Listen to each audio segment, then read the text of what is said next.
So we'll get started. Thank you all for joining.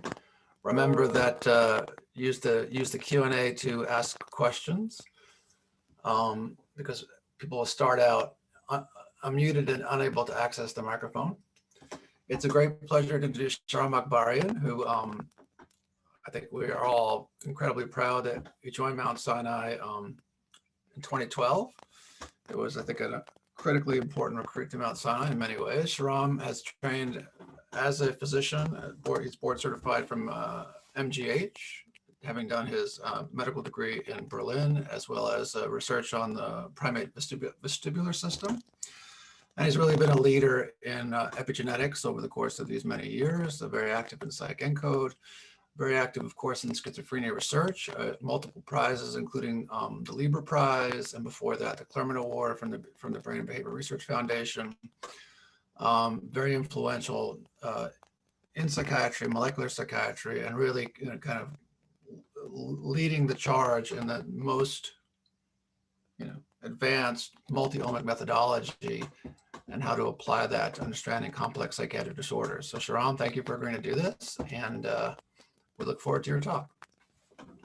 Thank you, Joseph, for this introduction and also for inviting me to this seminar series in the first place.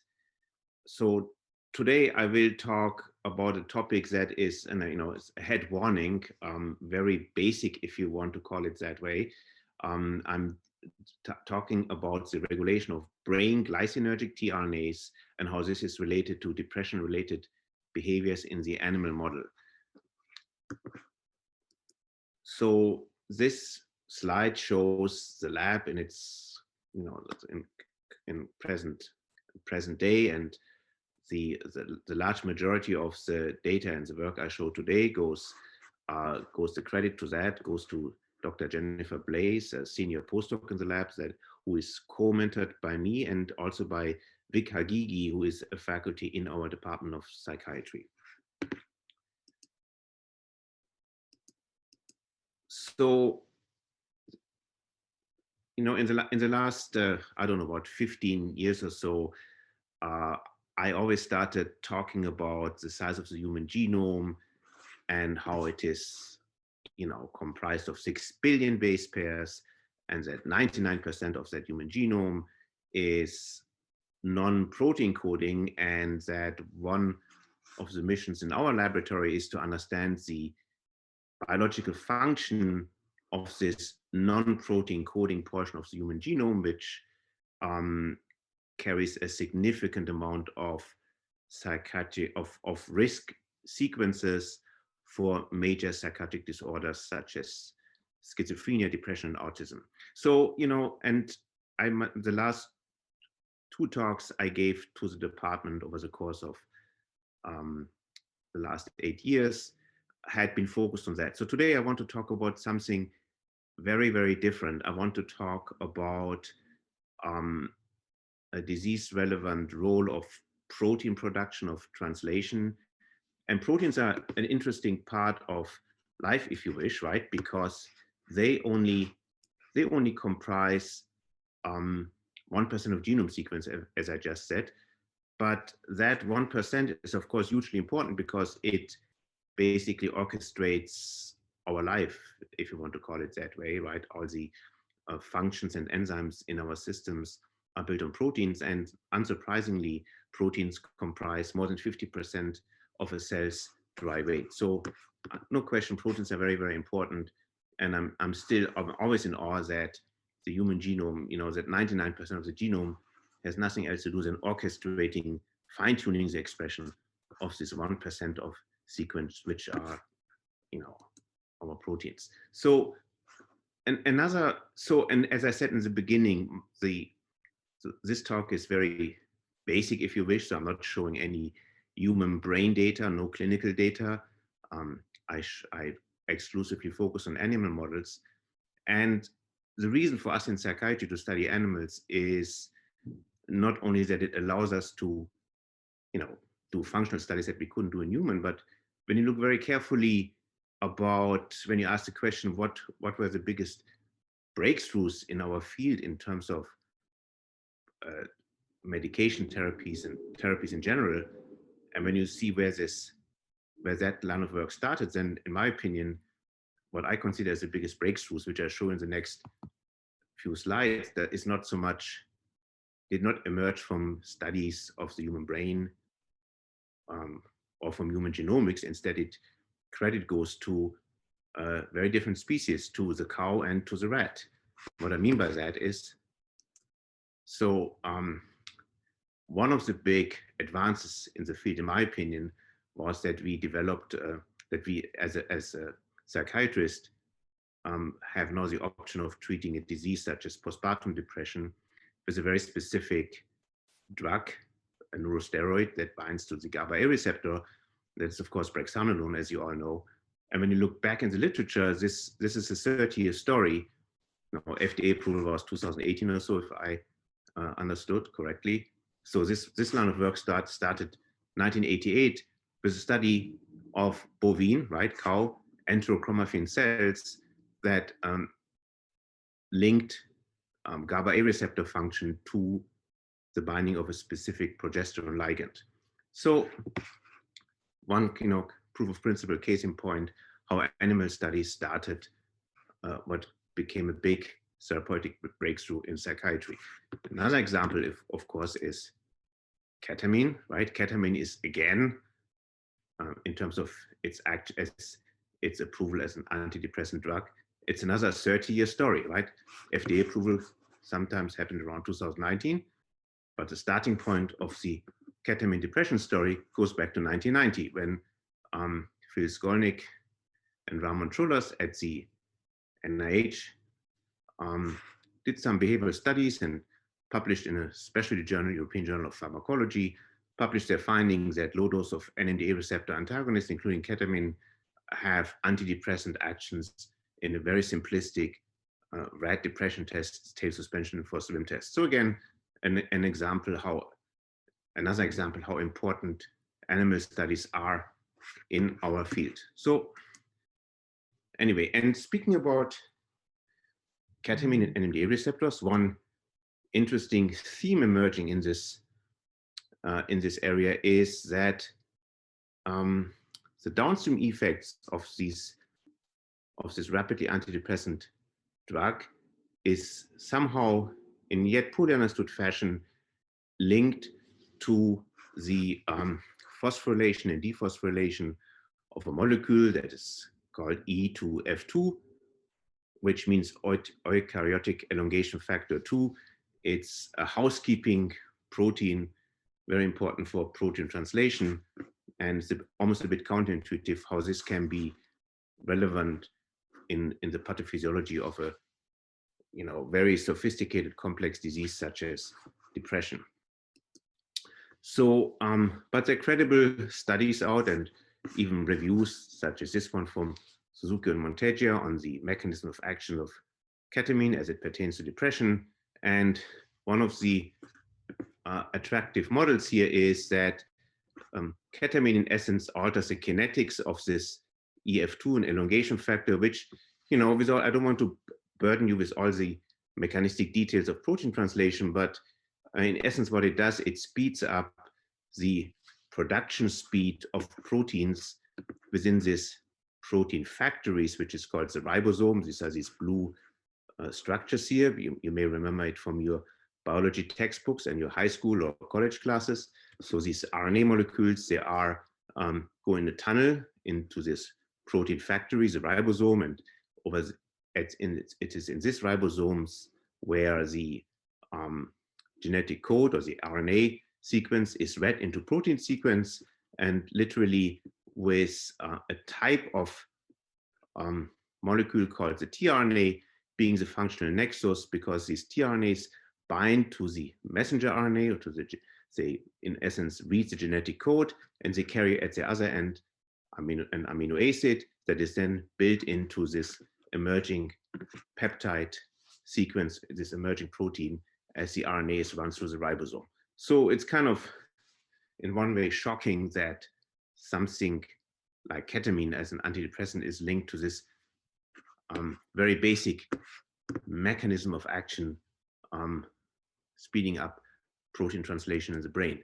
And this is a theme that is not just like emerged from one lab. There was just a few weeks ago another paper in Nature that firmly linked the antidepressant action of ketamine to a molecule which is very similar to this EF2E that I just said. This molecule is called EIF4E. In essence, it's again another housekeeping molecule involved in regulation of protein translation at the ribosome. So, so what do we learn from this? We learn from this that even very basic mechanisms of protein translation are of potential relevance for very complex psychiatric disorders. So what we thought in the context of this emerging theme, we saw something interesting, meaning an interesting gap in knowledge. And that gap relates to this type of molecule, which I had mentioned already in passing, called the tRNA, a transfer RNA, right? So these are these very small RNA molecules. They're only 70 to 90 nucleotides long. Here on the right side of this slide is shown one example of 1 out of 400 different tRNA molecules, which are encoded in our genome. So these are very interesting molecules because they're doing basically multitasking, right? They're reading on the one end the genetic code, in this case from the RNA, right, which is transcribed from the DNA, and on the other end, on their 3' end, they have the ability to attach to their very specific cognate amino acid that has to be exactly matching the amino acid encoded by this in this codon loop, and by that, this being this kind of structural and functional nexus between the genome on the RNA on the one hand and the protein factory. These are the key molecules that basically provide a structural basis for our ability to read the genetic code and to produce proteins. And they're important, they're a very critical part of this whole ribosomal processing machinery. So, as I said, there are several hundred of these tRNA molecules encoded in the genome, which, and these 500 or so tRNAs then manage the production of these proteins, which are comprised of 20 canonical amino acids. So there's plenty of redundancy on that end. What is not redundant are these specialized protein factories in the mitochondria, which have only 22 mitochondrial tRNAs for these 20 canonical amino acids. And again, interestingly, when you look, I already mentioned the functions here, so I'm jumping in interest of time over that slide. So one interesting aspect is more like a fun fact, right, of tRNAs is that they often are linked to the origins of life, which supposed to happen on Earth about 4 billion years ago. So there is an idea, there's credible literature that the whole story of life, if you want, began with some kind of still poorly understood early soup out of tRNAs and some very simple amino acids such as glycine and alanine, which were in the early days of Earth produced by non-biological mechanisms. So the early life world, if you want, was supposed to be a polyglycine world. And this is an interesting topic which we come a little bit back later to again, but for now it's a fun fact. Anyway, so what is interesting is that tRNAs have been around for a very, very long time, as I just said, and they are, if you believe that ketamine literature, probably important for psychiatric disease. But when you look in the literature, it's quite shocking that such a kind of housekeeping molecule has been, until now, really left unexplored in our field. So when you look in PubMed, look for tRNA studies in psychiatry with focus on adult onset brain disorders, there's basically no literature. There is neither from a clinical side nor from the basic science side. So there's a huge gap because in some ways they have been left behind in the neuroscience field because they were taken, I think, for granted because they just are considered to be of, as I already said, having some kind of simple housekeeping function of just in all systems. But that's a little bit of a wrong view, perhaps. And as usual, when a psychiatrist thinks about a mechanism that is potentially biologically important, but doesn't find literature in their field, then what they often do, what I always recommend to do, is you go and look in the neurology literature, and there you find already some interesting clues, right? So there are papers. There was a recent paper in the journal Neurology on rare mutations of a tRNA synthase, which a specialized enzyme that links the alanine to its cognate tRNA. And there you have it from, I think it was a handful of case reports. These were primarily defined by secondary ovarian failure, but I think 3 or 4 out of their 5 or 6 patients that they, for which they published detailed case reports, developed later in life depression and cognitive symptoms. So this is, one, I would say, or one evidence that disruption of tRNA function can have selective impact on cognition and behavior. So anyway, so with this kind of examples or inspiration from the field of neurology or rare mutations in tRNA molecules, we thought, okay, maybe it's worth for us as a neuroscience lab to kind of study these mechanisms in our animal models from the viewpoint of major psychiatric disease. And so, for us, it was a new field. I barely know anything about tRNAs in the present days. So we said, where do we start here? And so we said, well, we are an epigenetics lab. So we're studying modifications of molecules, chemical modifications such as methylation, that is, better known to modify DNA methylation. But methylation is a very ubiquitous modifying system. It methylates protein, and it also methylates tRNA. So we thought, okay, let's get us a mouse that has a mutation in a tRNA epitranscriptomic regulation, something like NSUN, which is an enzyme which is an RNA methyltransferase, primarily methylating these tRNA molecules, and it's highly, highly expressed in the human prefrontal cortex, in the adult mouse brain as well. There are a number of other tRNA methyltransferases such as DNMT2 shown here in yellow, which are expressed at much lower levels. Anyway, we focused on our NSUN2 and generated a conditional knockout mouse to selectively mutate this molecule. And I should say we didn't start totally from scratch, because there was already a neurodevelopmental literature which includes rare mutation in human animal models showing that germline deletions of NSUN2, basically ablations that affect the entire organism, cause a multi-organ syndromes, which includes but goes beyond brain defects. So we had some hope that we that this may be a probable molecule important for regulating cognition and behavior. So what we did, we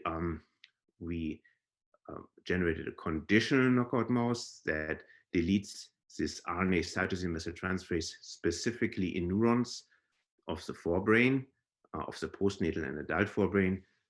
I'm spare you in the interest of time the details. It's a technique called CRELOX, conditional mutagenesis, which allows to mutate or to ablate the gene specifically in one cell type at a time.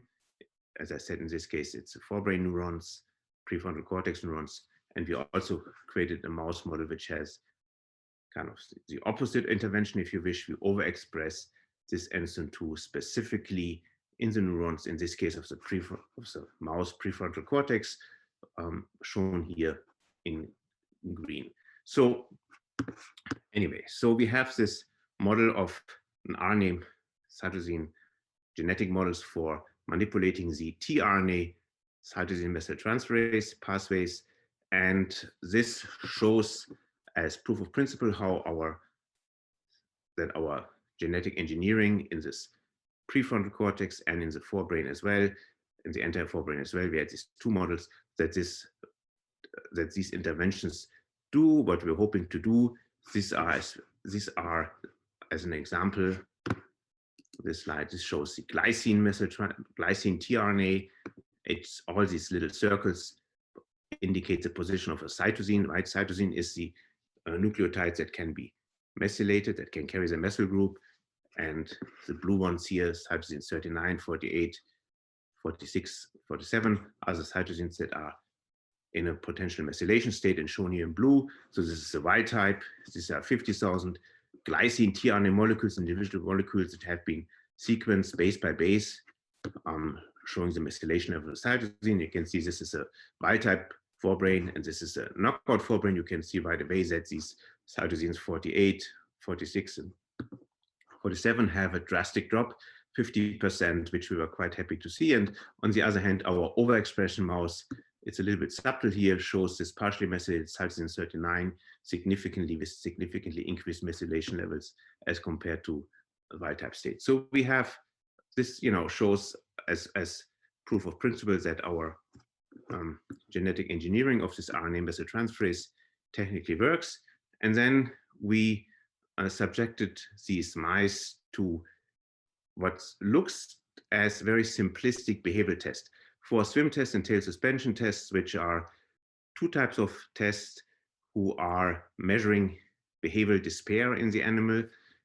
Basically, you keep this mouse, you put this mouse in a situation it can't escape, and then you measure the time that it takes a mouse to give up in terms of struggling and swimming. A mouse that gives up stops swimming. A mouse in the tail suspension test stops trying to climbing up its own tail. So that is the definition of giving up. And these are not nice tests to the animals. They last a few minutes, but they're also not overly cruel, I think. And they have shown over time that they are one of the best tests we have in terms of predictive validity, in terms of linking the potential effect of a drug or a genetic intervention to antidepressant actions. So, and I'm saying all this because without digressing too much from the focus of my talk, I always feel it's interesting how in the scientific community in general, how certain tests that and certain approaches have a second thought, and sometimes we tend to perhaps pour out the baby with the bathwater, right? So there was a Nature article in 2019 that kind of bashed a little bit these tests, these behavioral despair tests, mouse swim tests, and tail suspension tests, because of basically on the issue of they're not sensitive, they're not specific, and they're also causing unnecessary stress to the animal.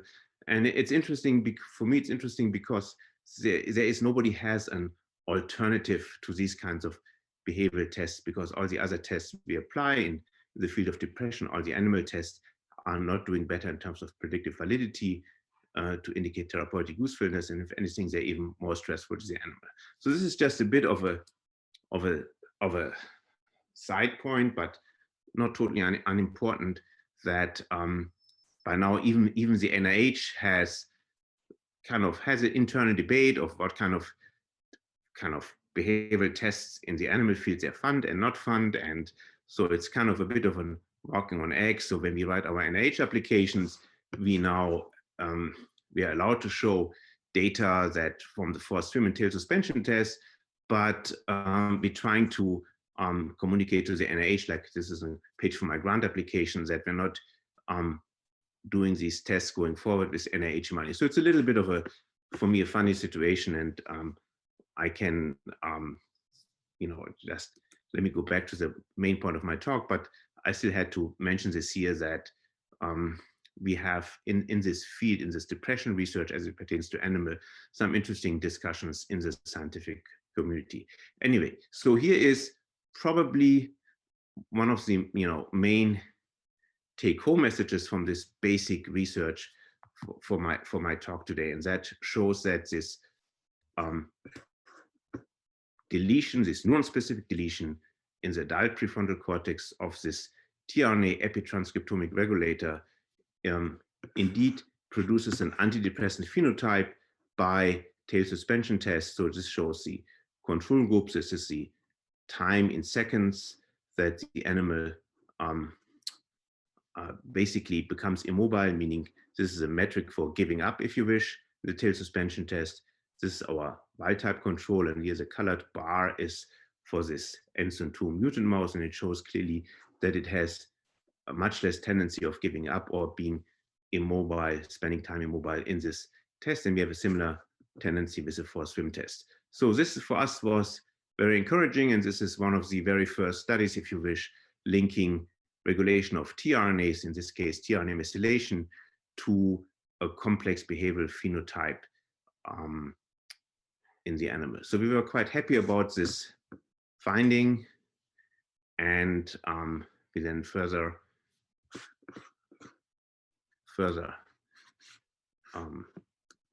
tested this with measures related to this test. So this shows already the forced swim and tail suspension test, which I mentioned. These tests here on the right side of the slide, elevated plasmase and light dark box, are anxiety-related tests.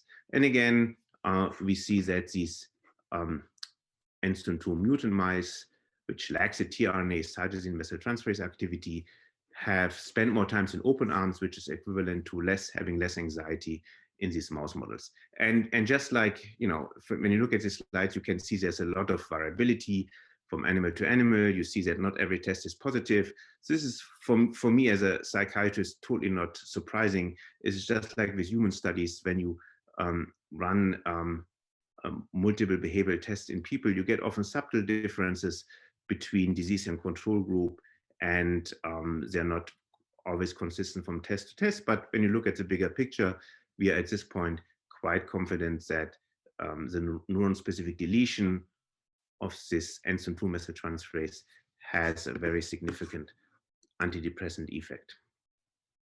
So we did a bunch of, I'm just jumping through the slides to come to the next set of experiments, which is now we're studying mice that overexpress, that have too much NSUN2, too much RNA, tRNA, cytosine methyltransferase expressed in their prefrontal cortex neurons. And much to our delight, if you buy this data, despite of this animal-to-animal variability, you see that by and large they have the opposite behavioral phenotype. So these mice have, if anything, a pro-depressant phenotype. They have a significant increase in time spent immobile, equivalent to giving up in the forced swim and tail suspension test, and they have subtle, and in this case not significant, differences in these anxiety tests. So this was for us quite encouraging, that we encounter a bidirectional change in depression-related behaviors, lowering the NSUN2, neuronal NSUN2 dose, deleting it in prefrontal cortex neurons results in an antidepressant-like phenotype. Increasing the level of NSUN2 in prefrontal cortex neurons results in a pro-depressant behavioral phenotype. So this was quite encouraging. We did a number of other more complex tests, like testing in contextual fear memory, which showed a selective deficit in this NSUN2 mutant mice. We sent some of our mice to SUNY Upstate, to the lab of Bidong Yao. He has a very talented graduate student, Hannah Phillips, who did some electrophysiological recordings, and I'm not a physiologist, but in essence, what these data show is that these NSUN2 knockout mice have a significant deficit in synaptic transmission at glutamatergic synapses. So this is what I've shown you so far, summarizes the behavioral and the functional phenotypes in these mice. And now, of course, we were very curious to see what kind of molecular alterations in greater detail we can elucidate in this mutant cortex.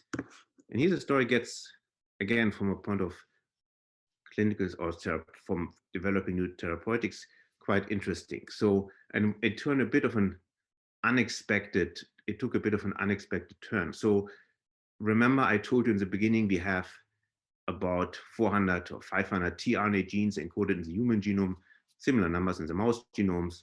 From these 400 to 500 tRNA genes, we found that about 162 are expressed detectably expressed in this mouse cortex.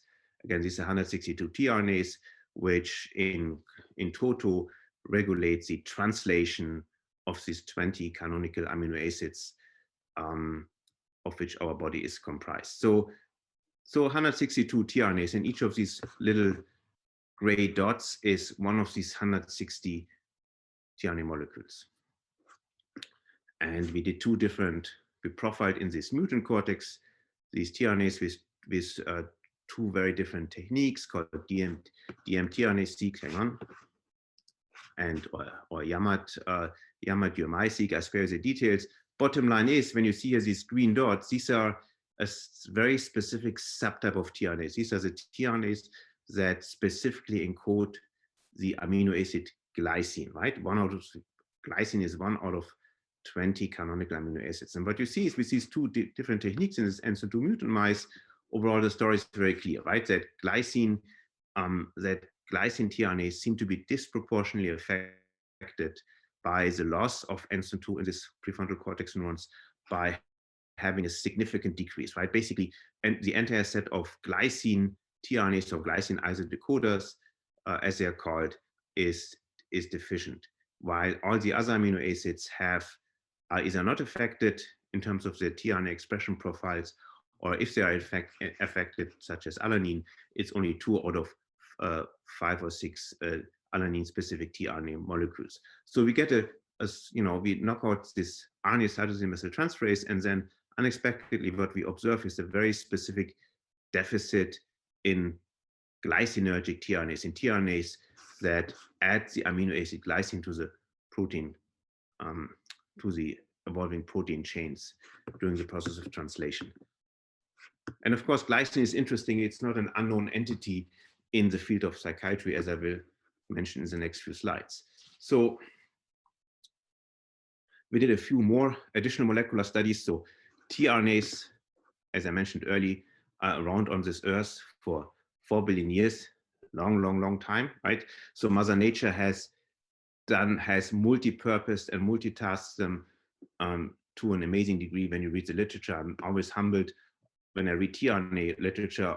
I'm always humbled about how much I don't know about general biology, right? So because they are not only regulating protein translation, as we discussed, but they also have a host of other factors, because they, despite their small molecules, only 70 to 90 base pairs long, they can basically split in multiple fragments. And each of these fragments has a very specific role in cells that has nothing to do with translation. So we're not talking about that right now, but the only slide I show in this regard is the level of the expression levels of one of these fragments, which is the 5' half. And I do this if only to show again that glycine has here a special position, that it's the one, again, it's this tRNA class that, again, even on the fragment level, is decreased in our mutant mouse. So it's a very, with multiple techniques, in essence, we always come to the same conclusion that glycinergic tRNAs are especially affected in our mouse model. So we thought, okay, if glycinergic tRNAs are affected, then what about the proteome? So we send some of our mouse prefrontal cortex to the Rockefeller Center, who have a very high standard proteomics score run by Henrik Molina, and his postdoc Søren Heisel did these quantifications and found that from these, from about almost 6,000 proteins expressed in the mouse cortex, that nearly 1,400 or so are significantly altered. It's a huge amount in these mutant mice. And what is interesting is that among these proteins that are downregulated, they're shown in orange, they're not only related to neuronal functions, glutamatergic synapse, dopaminergic synapse, and long-term depression, and all these functional categories for which is so enrichment, but they also have a significantly higher amount of glycine. So this is kind of, for us, very cool to, one of these first proteomic studies in mouse brain conducted. And what we see here is we have a very specific defect in terms of downregulated proteins, that they have, those are proteins which are, have a bit higher than average number of glycine residues.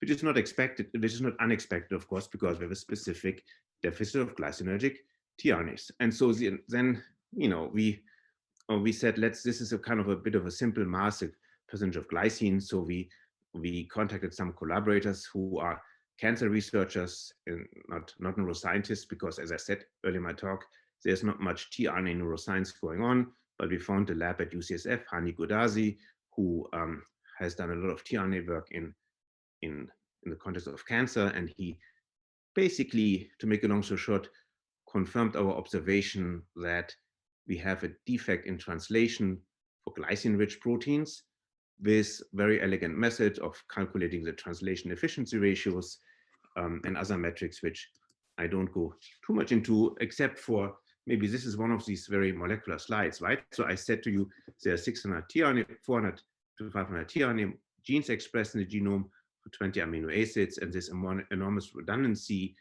of, you know, there are multiple tRNAs encoding one specific amino acid. That part of that redundancy is, of course, because our genetic code allows for certain variability. Each of the 20 amino acids in our bodies has, in this case, I'm showing this here for glycine, has multiple sequences. In this case, it's 5 or 6 triplet sequences, right? GGA, GGC, right? Which all encode this particular amino acid. So you need to have more than, you know, you need to have, this is one of the reasons why you have multiple tRNAs for each of these 20 amino acid residues. And then what this shows, what this x-axis shows here is the amount of time in our mutant mice that, you know, the RNA molecule spends within this body of the ribosome. And it basically means what is called the dwell time.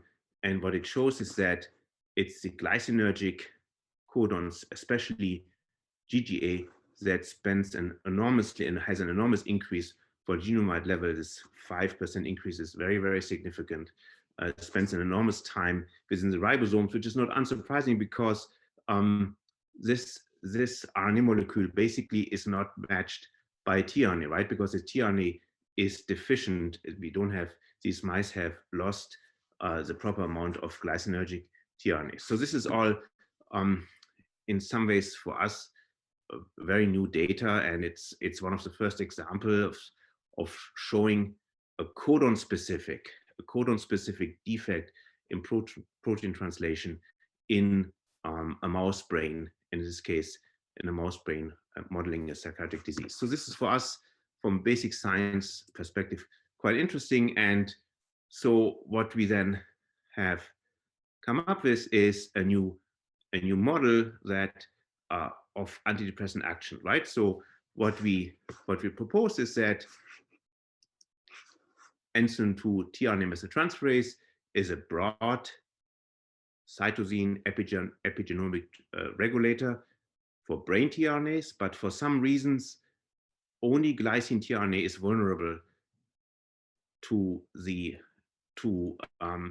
is basically critically dependent on this activity, meaning if you remove NSUN2 from the prefrontal cortex, you have a broad drop in tRNA methylation that does not only include glycinergic tRNAs, but includes 5 or 6 other tRNA classes for other amino acids, which are also heavily methylated by this tRNA, but it's only glycine for which the tRNA levels significantly dramatically drop in these neurons. And as a result, you have a defect and impaired translation of glycine-rich proteins, that includes many synaptic proteins, which become deficient in these mutant mice. And as a result, as I've shown from the electrophysiology data from SUNY Upstate, you get impaired synaptic transmission. And so why glycine is selectively vulnerable, we don't know. The only thing we know, the only thing we feel we can say at this point is that it has an glycinergic tRNAs have not just 2 or 3 cytosine residues that are methylated as the other tRNAs do. No, they have altogether 4 or even 5 cytosines that are highly methylated, and maybe this is a reason why they are specifically vulnerable when NSUN2 gets removed. So another interesting aspect of this mice was, so we've shown that we have a deficit in glycinergic tRNAs, and we have a deficit in proteins that are glycine rich. So we asked the question, so what about glycine itself? It's an amino acid. It can be measured in a metabolomic streams, such as any of the other 20 canonical amino acids shown here on the right side of the screen. So we send, again, mutant cortex again to the proteomics core at Rockefeller, who do not only do proteomics, but they also do metabolomics. And so, surprisingly or unsurprisingly, they basically, from these 20 amino acids, one of them, cysteines, they couldn't measure. It's technically very difficult to measure, I've learned, because of its chemical composition. But from these 19 amino acids that were measured, 18 were totally unremarkable, no difference between mutant and control. But one amino acid had a dramatic 150% or 2.5-fold increase, depends how you express it, a very significant increase in our NSUN2 mutant mice, and that is glycine, right, shown here. So this was very interesting to see this dramatic, massive increase in glycine concentration in the cortex of our mutant mouse. And when we looked carefully in the glycine biosynthetic pathway, we found a very significant shift in the expression levels of these key enzymes that produce glycine, right? Glycine is not an essential amino acid. It can be produced by our body from all kinds of organic molecules, including glucose primarily, right? So the summary so far is that, again, right, so this is one of the first studies that study regulation of tRNA, regulation in adult brain. What we found out is that the tRNA cytosine methyltransferase NSUN2 is able to bidirectionally modulate depressive-like behavior. Loss of NSUN2 is associated with antidepressant action. Overexpression of NSUN2 in prefrontal cortex neurons has a pro-depressant phenotype.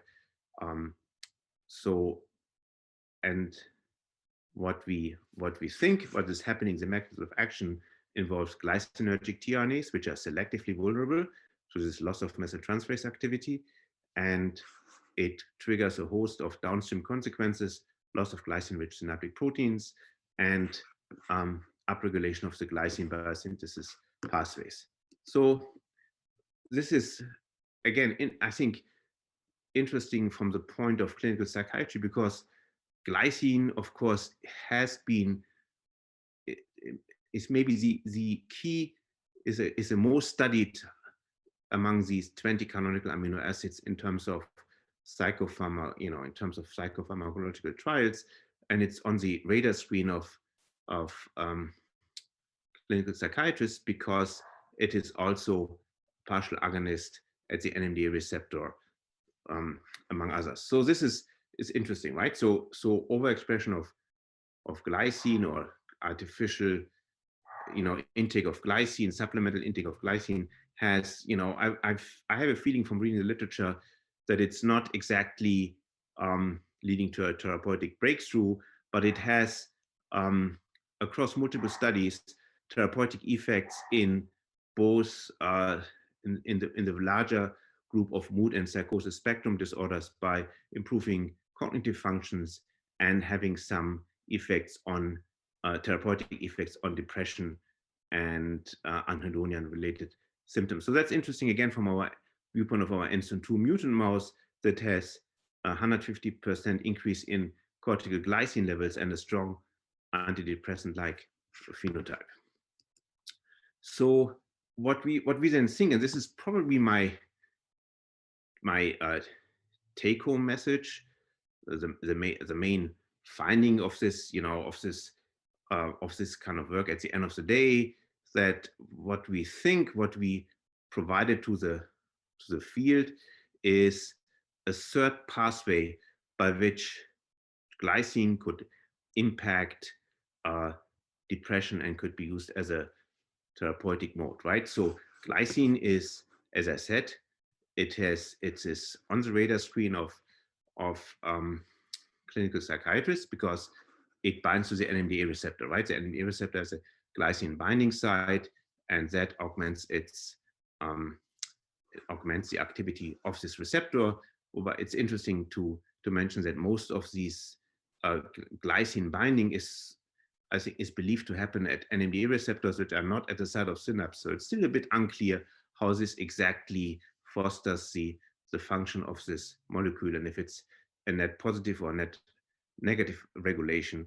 If you give therapeutically glycine to patients, is still a little bit unclear, at least to me when I read the literature, right? And of course, the NMDA receptor is the major site of action for low-dose ketamine in terms of the antidepressant activity. And there's a bunch of other experimental drugs. I think rapastinel, Glyc13, which is a partial agonist, again binding at the glycine binding site. And I think it is in very,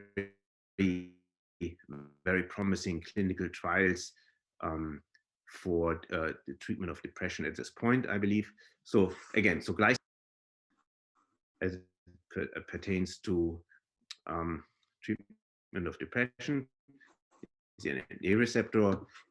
From academic perspective, the glycinergic receptors, not so much in the cortex, but in the brainstem, including monoaminergic cell groups in the midbrain and the thalamus that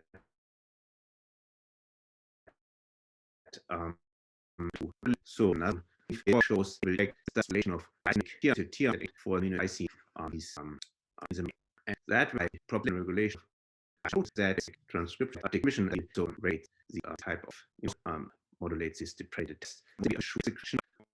Triggers gives a feedback to the glycine biosynthetic pathway, as I've shown in a few slides before, and which results in this dramatic 2.5-fold increase in cortical glycine levels. And perhaps it is that mechanism, that increase in endogenous glycine production, that is linked to the antidepressant phenotype here. In any case, at the end of the day, what we find out that modulation of this NSUN2 tRNA cytosine methyltransferase is a powerful stimulus or mechanism to affect glycine metabolism on multiple levels, including production of glycinergic proteins and regulating the biosynthetic pathway of glycine itself. So this is still very promising, and we still don't understand every aspect of the system, but I think we opened a new door of a very promising system to affect complex cognition and behavior. So after having done these very genetically driven studies with overexpressing or underexpressing this RNA methyltransferase, we thought, let's look for some correlative evidence if tRNA methylation is related to stress and psychiatric phenotypes. So we worked with Ashley Cunningham from Eric Nestor's lab, who gave us a bunch of mouse postmortem prefrontal cortex of mice which were subjected to chronic variable stress for 21 days. And what Jennifer Blaze, a postdoc in my lab, who, as I said at the beginning of my talk, was running this project, what she found is that there was at least one cytosine residue, cytosine 37, which showed a strong change in tRNA methylation in the stressed mice from the Nestor lab. And again, this was very specific for glycine, interestingly. Then we got some human postmortem brain samples from subjects who had passed away from suicides. They were suicide victims, and they probably were, the majority of them were also affected by concomitant depressive disorder, of course. These were brains which we got from Gustavo Turecki from McGill. And again, what we observed is that there was one specific cytosine residue, cytosine 37, that was that showed increased methylation levels in the clinical group, in the suicide victims. And again, this is interesting because it resonates with the mouse findings. Loss of methylation, tRNA methylation in the mouse, antidepressant, increased methylation in the chronically stressed mice, and in the human postmortem samples from suicide cases shows increased methylation. So again, we have a bidirectional regulation along this phenotypic axis. So it's interesting, and we expand by now. We're in the process of expanding the studies to substance abuse field. We already have some promising studies in morphine treated mice, which I'm not going into detail. And bottom line is, if the animal is happy, if the person is happy, it appears that that status is linked to lower methylation of tRNAs in the brain, while stress, depression, morphine withdrawal, unpleasant condition all seem to be linked to increased increased tRNA methylation in the brain. This is a bit of a simplistic model, but for us, for now it's a nice working model guardrail to develop these projects further. And with that, I think I have a few minutes left. Just coming to the acknowledgement slide again. Majority of the work, credit goes to Jennifer Blaze, and also her co-mentor Vic Hagigi. And there's a whole group of people in my lab who have done useful contributions. And again, this would have not been possible without very constructive and active contributions from other research groups, both within Mount Sinai, that includes Eric Nestor's lab, Denise Kai's lab, and a bunch of outside collaborators. I mentioned Gustavo Korecki, Vida Young at SUNY Upstate, Hani Gudazi at UCSF, and the Rockefeller Proteomics Core. And with that, I thank you for listening, and I hope that I was not too basic in this mouse psychiatry talk. Not basic enough. Thank you, Schahram, for a tour de force. And as you pointed out, most of us didn't come to this knowing much about tRNAs. We got a couple of questions. I'll read them to you. One from Sylvia de Rubes. First of all, thanking you for a wonderful talk. And then asking, given the impact on glycine-rich synaptic proteins, do you expect a change on the formation and or maturation of dendritic spines, and thus a neurodevelopmental phenotype in the mice?